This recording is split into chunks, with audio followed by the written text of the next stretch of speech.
Swarupnagar block কৃষি দপ্তরের উদ্যোগে আত্মা প্রকল্পের অধীনে এক দিবসীয় কৃষক প্রশিক্ষণ শিবির স্বরূপনগরে। কি বললেন জনস্বাস্থ্য কর্মদক্ষ দুলাল চন্দ্র ভট্টাচার্য, শোনাবো আপনাদের। আমাদের সাথে থাকুন আর দেখতে থাকুন। ভালো লাগলে চ্যানেলটি সাবস্ক্রাইব করে পাশে থাকুন। জনস্বাস্থ্য কর্মদক্ষ দুলাল চন্দ্র ভট্টাচার্য, কৃষির উপরে অনেক অভিজ্ঞতা আছে। উনি সমবায় অনেক কিছু মেম্বার, বিগত দিনে আমাদের কৃষি কর্মদক্ষ হিসেবেও আমরা 7 বছর তাকে পেয়েছি। তো আমাদের মিটিং একেবারে অন্তিম পর্যায়ে, তার সাথে আমি মাইক্রোফোন তুলে দিচ্ছি আমাদের মিটিং এর একেবারে সমাপ্তি ঘোষণা করার জন্য। আমাদের একটা লক্ষ্য আছে, তো এতগুলো মানুষকে এক জায়গায় বসিয়ে আপনাদের এতটা সময়, প্রতিটা সময়ের দাম আছে, সেই মূল্যবান সময় নষ্ট করে আপনারা এখানে বসেছেন। তো একটা লক্ষ্য তো সবার কাছে আছে। গভর্নমেন্ট ধরুন আপনাকে 10,000 টাকা সাবসিডি দিচ্ছে, আর এবারে পাওয়ার টিলারে নাকি 1 লক্ষ টাকা সাবসিডি। এই যে একটা মানুষের জন্য 1 লক্ষ টাকা সাবসিডি মানে ছোটখাটো কথা নয়।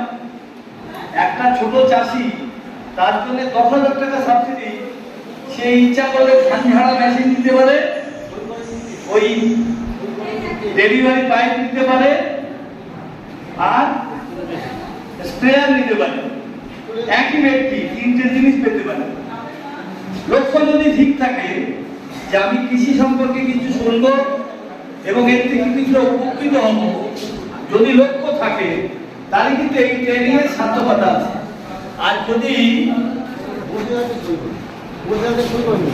আর যদি আসলাম গেলাম এরকম মানসিকতা থাকে, তাহলে এই ধরনের প্রোগ্রামের কোনো মূল্য হবে না। গভর্নমেন্ট বারবার অনুরোধ করছে আধুনিক যে প্রযুক্তি আছে সেগুলো আপনাদের মধ্যে ছড়িয়ে দিতে। এই যে এমডিও সাহেব আপনাদেরকে পর্দায় দেখালেন, উদ্দেশ্য একটা আছে, আপনারা জেনে যান। অনেকে দেখেননি এই মেশিন, জেনে যান। আজকে আমাদের তো পাড়ায় পাড়ায় অনেক মেশিন ভাড়াও খাটানো হয় না? এবং আমাদের এখানে স্কিম আছে, একজন যদি বেকার ছেলে সে যদি মনে করে আমি 22 লক্ষ টাকার মেশিন নেবো, এখানে সবার আগে তার মেশিনের ব্যবস্থা হবে। 22 লক্ষ টাকার মেশিনে 10 লক্ষ টাকা ছাড়, 12 লক্ষ টাকা মেশিন, আপনি মাত্র 12 লক্ষ টাকা দিয়ে আপনি 22 লক্ষ টাকার মেশিন নিয়ে চলে যাচ্ছেন। কিন্তু আমরা তো সবাই ভালো, আবার খুব বুদ্ধিমান। মেশিন বাড়ি নিয়ে গিয়ে ওই যে বললাম পাওয়ার টিলার 1 লাখ টাকা সাবসিডি, আপনি 60,000 টাকা দিয়ে কিনে দেন।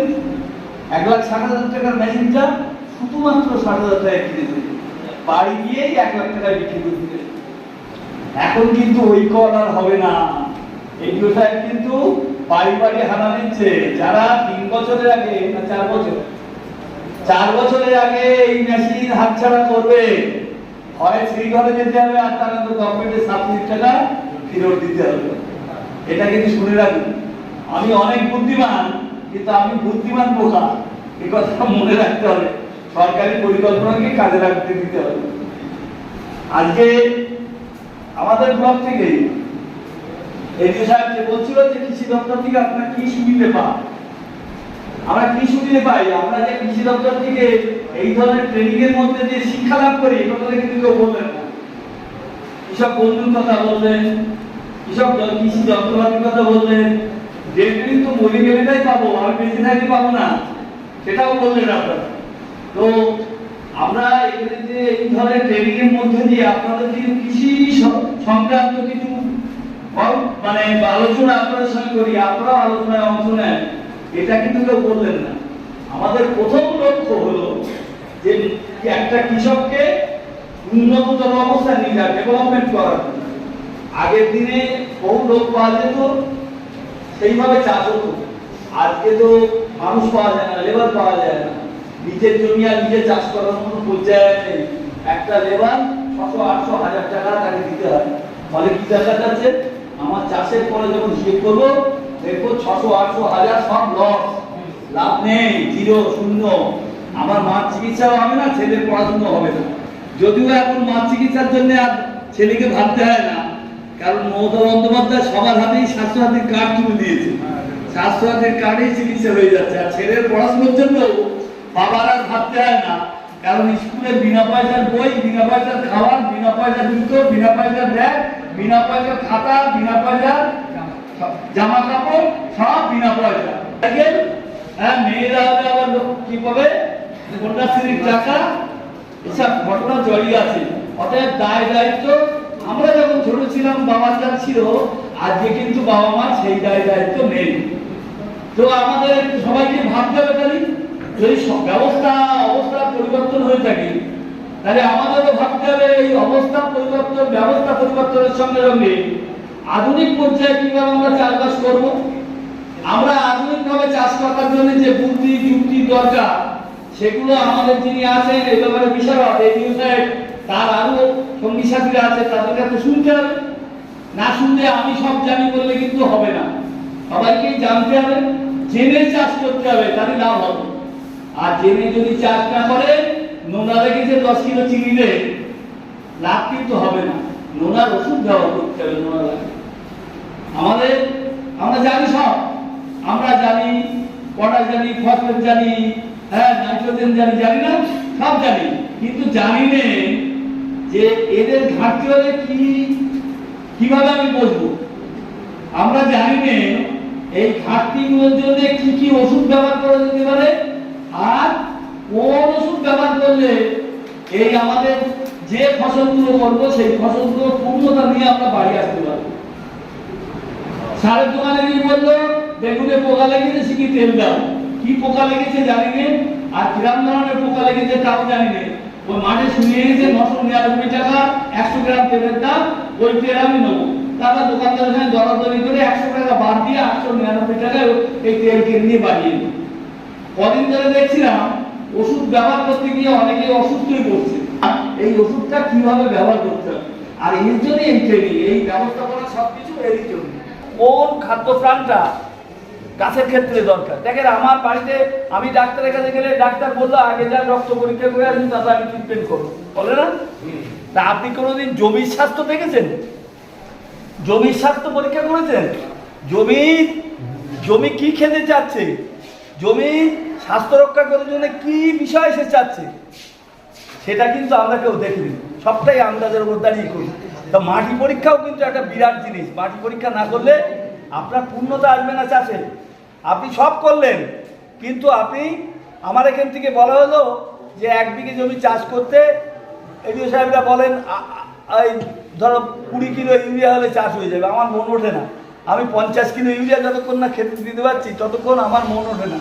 কিন্তু আমি মাটি পরীক্ষা করলে ওই 20 কিলো ইউরিয়াতেই আমার চাষ হয়ে যাবে। এটা আমাদের জানতে হবে। তা আধুনিক প্রযুক্তির সঙ্গে আপনাদের পরিচয় ঘটাবার জন্যই এই ধরনের ছোট ছোট আলোচনা চক্র আমাদের এখানে করানো হয় সর্বক্ষেত্রে। আজকে কৃষকরা যারা আমি দেখেছি বাগড়া গৌরপুরে এই আধুনিক প্রযুক্তির একটা জায়গা তৈরি হয়েছে। এরা আজ থেকে বোধহয় 7-8 বছর আগের থেকেই মেশিনে ধান রুচ্ছে, 7-8 বছর আগের থেকেই মেশিন দিয়ে ধান কাটছে। তার মানে লাভ না বুঝতে পারলে তারা করছে না। আর আমরা যারা আছি, আমরা এখানে যারা উপস্থিত আছি, কিংবা অধিকাংশ কৃষক, তারা এখন এর ধারে কাছে পৌঁছুই, তারা জানতেও চায় না। আমি একটা কথা সব আলোচনায় বলি যে সত্যি সত্যি কথা, যে স্বরূপনগরের কোনো কৃষক পরিবার নেই। রেডিও সাহেব শুনলে আপনার খারাপ লাগবে, কারণ আপনি 52,000 কৃষক পরিবারকে কৃষক বন্ধুর টাকা দিয়ে থাকে, কিন্তু স্বরূপনগরে কোনো কৃষক নেই। কেন নেই না, কৃষির ওপর নির্ভর হয়ে সংসার চালায়। এই লোকটা খুঁজে পাওয়া খুবই কষ্টকর। হয় তার পানের দোকান আছে, না চায়ের দোকান আছে, না ডাক্তারি করে। পূর্ণভাবে কৃষির ওপর নির্ভরশীল হয়ে সে কিন্তু চাষবাস করে না। যে পরিবার সম্পূর্ণভাবে কৃষির ওপর নির্ভরশীল এবং যে পরিবার প্রায় সমস্ত রকম চাষের কাছে পৌঁছয়, 2 হাত জমিও তার পড়ে থাকে না, এবং বাজারে গিয়ে তার সবজি কিনতে হয় না, এবং নিজের খাবার চালটাও বাজারে গিয়ে কিনতে হয় না। যে কৃষক টাকার জন্য পাট বনে এবং পরিবারে 1 বছরে কি হবে অর্থকরী ফসল পাট, সে সেই হিসেব করে, সেই কৃষকই হলো কৃষক। আমরা কেউ 1 বিঘে জমি চাষ করি, 10 কাঠা জমি চাষ করি, বা করি নে। আমার জমি কি আছে, এখানে অনেকেই আছেন যাদের জমি লিজে দেওয়া আছে, যাদের জমি লিজে দেওয়া আছে, যারা জমি নিজেরা চাষ করেন না, এরকম লোকের মধ্যে অনেকেই আছে। কিন্তু আমি বলবো আমরা কৃষক পরিবারের লোক, শুনুন, এসে খেলে ভালো জামা প্যান্ট পরে ঘুরে বেড়াতে খুব আনন্দ লাগবে, ভালো লাগবে। কিন্তু আমি কৃষক পরিবারের ছেলে, আমি তো ছোটবেলায় ওই আমাদের জমি জায়গাগুলো যদি না থাকতো বেঁচে থাকতাম না। ওই ওর ফসল সে কালার ধান, তার গায়ে আবার লাল লাল থাকতো। কালার লালগুলোকে কি বলতো? হ্যাঁ না না, কালার ধানের চালের মতো ভালো করে দেখতো। যাই হোক, এখন ভুলেও গেছি সেই কথা, কিন্তু ওই কথা সবসময় বলতে হবে। যাই হোক, এই পরিবেশের মধ্যে কিন্তু আজ আর আমরা নেই। তারপরে সব বাবা মার আমরা যেমন 10 ভাই বোন, এই 10 ভাই বোন আর নেই। এখন বাড়িতে একটা ছেলে বা একটা মেয়ে, খুব হলে দুটো ছেলে মেয়ে, একটা মেয়ে, এই 10টা আর নেই। যার জন্য আজকে কিন্তু লেবারেরও প্রচন্ড অভাব। তাহলে আমরা যে আলোচনার মধ্যে আছি, সাথে সময় নিয়ে ফেললাম আপনাদের কাছ থেকে। আমরা যে পর্যায়ে আছি, আমি অনুরোধ করবো এর পরে যে আলোচনা চক্র হবে, যারা একবার এসেছেন দ্বিতীয়বার আসবেন না, তারা আর একজন নতুন লোককে পাঠাবেন। কারণ এর মধ্যে আমি অনেক লোককে দেখছি যারা দ্বিতীয় তৃতীয় চতুর্থবার এই আলোচনা চক্রে এসেছে। আমি এটা আমাদের দায়িত্ব সমস্ত কৃষকের মধ্যে ছড়িয়ে দেওয়া। যে কৃষক আদৌ জানে না তাকে এখানে পৌঁছে দিতে হবে, এটা কিন্তু আমাদের চিন্তা ভাবনার মধ্যে। শুধুমাত্র হাজিরা দেওয়ার জন্য কিন্তু ট্রেনিংটা নয়, এখান থেকে কিছু নিয়ে যাবে, সে চায়ের দোকানে বা কাঁটা খেতে বসে আর গল্প করবে, এইটার জন্যই কিন্তু এই আলোচনা চক্র। আর উপযুক্ত পরিমাণে সারের ব্যবহার, উপযুক্ত পরিমাণ পয়জনের ব্যবহার, উপযুক্ত পরিমাণ বায়ো ফার্টিলাইজারের ব্যবহার, সেটাও সে এখান থেকে শিখে যাবে। এবং যাতে কম্পিটিশন সবচাইতে বেশি ফসল সে তুলতে পারে, তার প্রক্রিয়া এখান থেকে তাকে জানানো হবে। এটাই আজকের আলোচনার মূল বক্তব্য। আপনার পক্ষ থেকে এই আলোচনাটা হচ্ছে, এই বিষয়ে বলেছে আপনারা হলো কৃষি, মৎস্য এবং যন্ত্রপাতি, এই তিনটে বিভাগকে এক জায়গায় করে একটা ব্যবস্থা হয়েছে, না হলো আত্মা। এই আত্মা কৃষকদেরকে আরো ভালো প্রযুক্তির মধ্যে বা ভালো চাষের মধ্যে বা ভালো মৎস্যজীবী হিসেবে তৈরি করার জন্যই কিন্তু এই দপ্তরটা খোলা হয়েছে। বিষয় জেনে যেতে পারি, আমরা গ্রামে থাকি, প্রায় সবার বাড়ি ডোবা পুকুর আছে না? এই ডোবা পুকুরে আমি বলছি একটা জিনিস, যে 1 বিঘে জমি থেকে 5 কুইন্টাল মাছ হচ্ছে। আমি শুনে অবাক হয়ে যাই, 1 বিঘে জমিতে 5 কুইন্টাল মাছ। আমি যখন আমারও একটা ডোবা আছে, সে 1 বিঘে জমিতে 50 কিলো মাছও আমি পেতাম, 5 কুইন্টাল মাছ আসছে। কারণ মাছের জন্য যে উপযুক্ত ব্যবস্থা আছে, তার খাবার, তার চিকিৎসা, তাকে রক্ষণাবেক্ষণ, এগুলো করলে লাভ হবে। আর যদি ওই বছরকালে একবার 4 হাঁড়ি মাছ ছেড়ে দিয়ে ঘরে এসে ওঠেন, তো ওই 4 হাঁড়ি থাকবে, মরে যাবে, রিকেট হবে, মাছ পাওয়াও যাবে না। এগুলো কিন্তু আপনাদের ভাবতে, শুধু এইসব কারণেই এই ট্রেনিং এ যাওয়া। সবাইকে ধন্যবাদ জানাই, যা যেটুকু শিখলেন। সবার অনুরোধ করবো এই কথাগুলো অন্তত কাঁদার খেতে বা চায়ের দোকানে বসে গল্প করতে, আরো দুটো কৃষক যাবে। আমাদের লক্ষ্য সব কৃষকের মধ্যে এই আধুনিক প্রযুক্তি, আধুনিক চাষবাসের বিষয়টা পৌঁছে দেওয়া। এটা আপনারা শরীর হলেন আজকে এই আলোচনার মধ্যে দিয়ে। সবাইকে ধন্যবাদ জানিয়ে আমি আমার বক্তব্য শেষ করছি। ভালো থাকুন। আগামী দিনে আপনারাও কৃষি দপ্তরকে বলবেন যে আমি এইভাবে চাষ করে এইভাবে উন্নতি করেছি, এবং কৃষকরাও যে ফেলনা না, সে কথাটাও আপনারা আপনাদের কাজের মধ্যে প্রমাণ করবেন।